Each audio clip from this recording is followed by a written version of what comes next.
explosive offense with a great offensive line. And another thing I love about the Detroit Lions, even though they have all these pieces on the outside from the tight end and wide receivers, they play football. We run this ball, and they physical. And they don't have no egos. They all about ball. Yep. And their head coach showed you that. But I'm going to say it, I think they favored. They should be.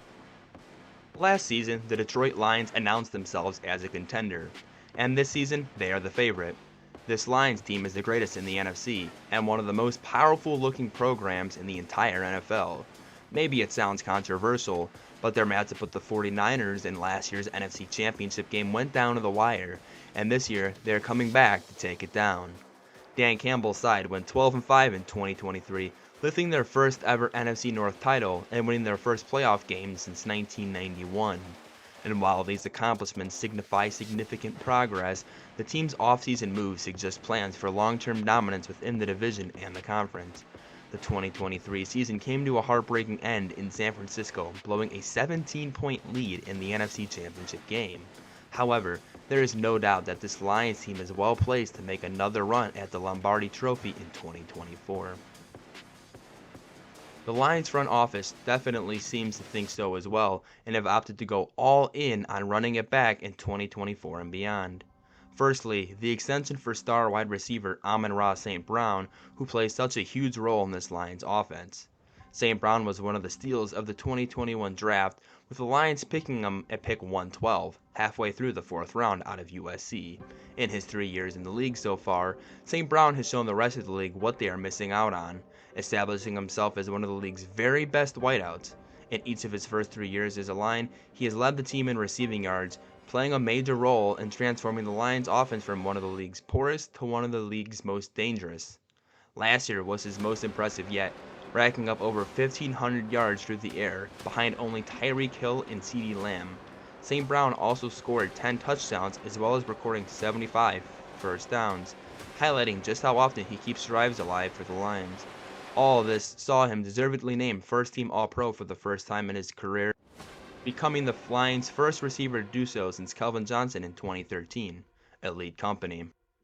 St. Brown is one of those wide receivers that makes any quarterback's job easier.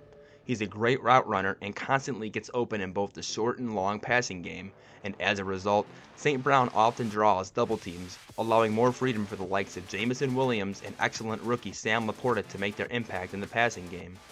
With all of this, it was obvious that the Lions couldn't and wouldn't lose St. Brown at the end of his rookie deal. And so, with that, they struck a deal with number 14, keeping him in Michigan until at least 2028.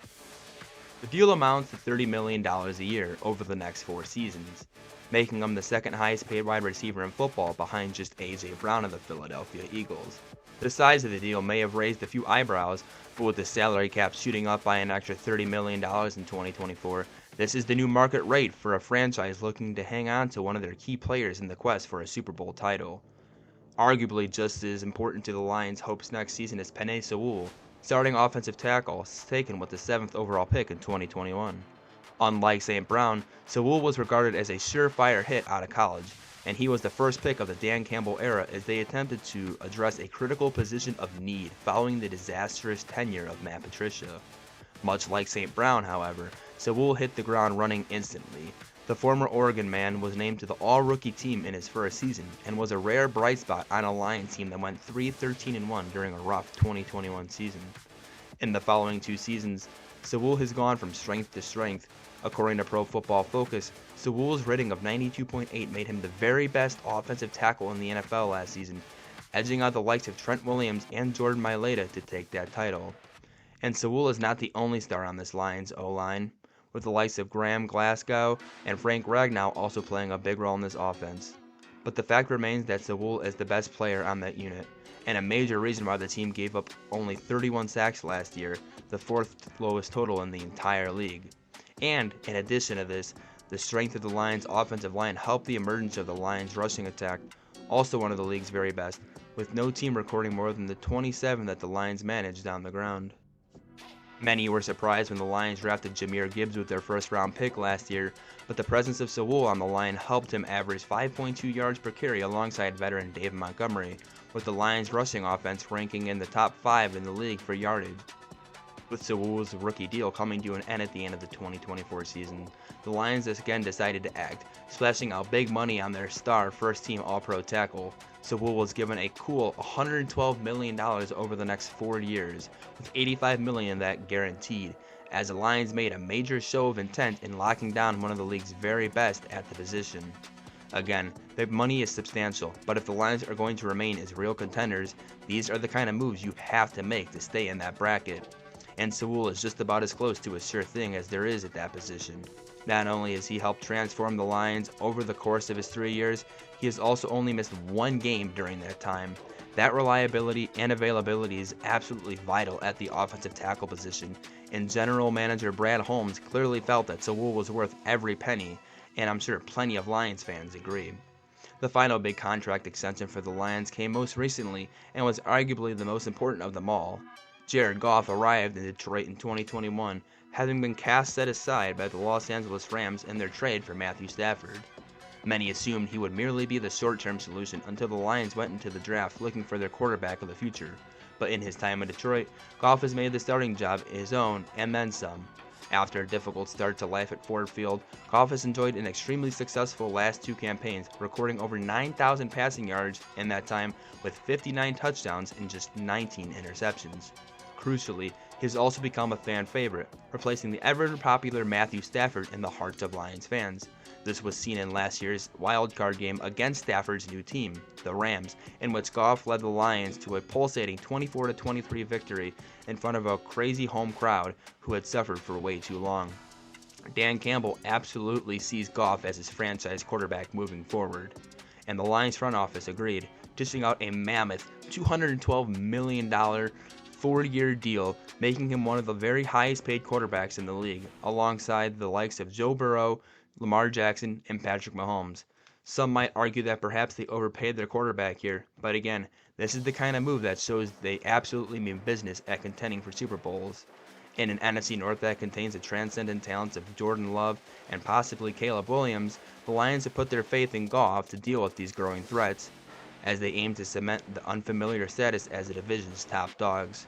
Realistically, this was the only option Detroit had, as they were obviously too far down the draft board looking for Goff's replacement. But honestly, why would they at this point? Goff is playing some of the best football of his career, and at just 29 years old, he might have not even hit his prime yet. The Stafford-Goff trade seems to have been one of those rare trades in NFL history where it seems pretty clear that both parties have emerged as winners.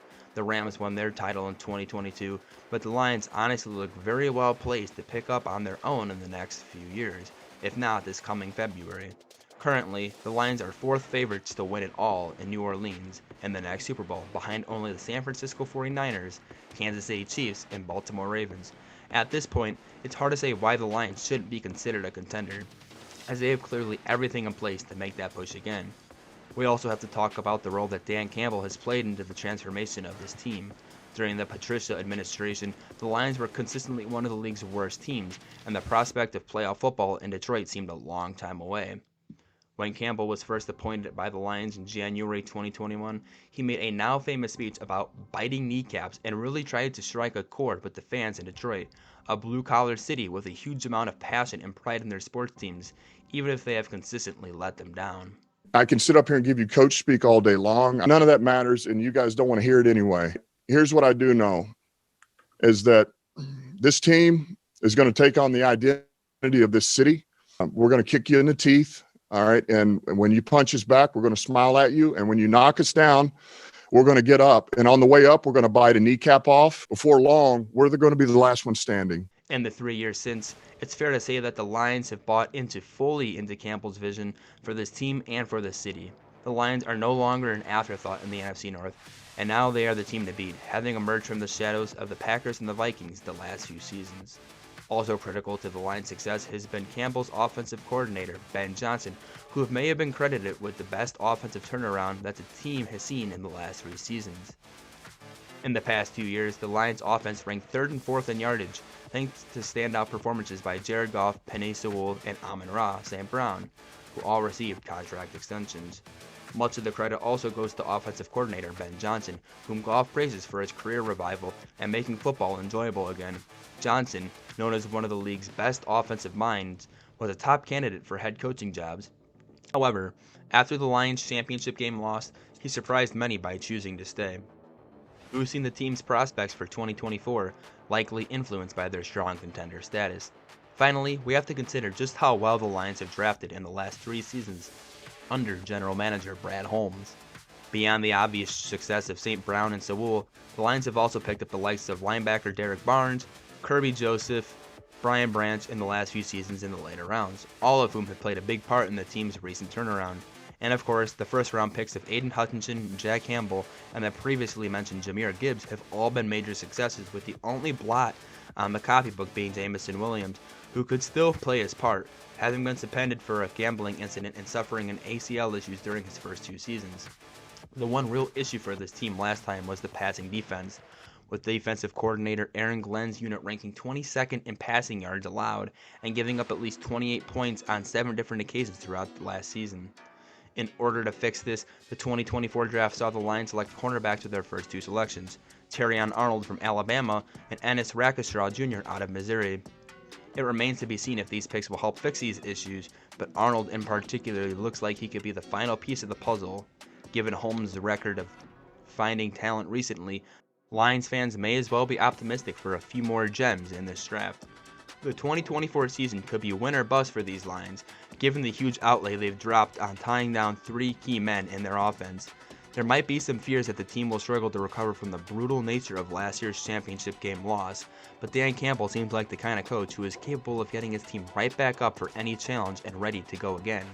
With Goff, St. Brown, and Penei Sewell set to play in the Motor City for the long haul, it looks like this Lions team isn't going anywhere yet. And despite the resurgence of both the Packers and the Bears this year, the Lions remain favorites to win the division for a reason, as well as one of the favorites to win it all. There's no doubt that this team is all in 2024, and there are a few who could begrudge Lions fans a chance at seeing their team win it all. This year seems as good as any for this franchise to end 67 years of hurt and bring the Lombardi Trophy back to Detroit.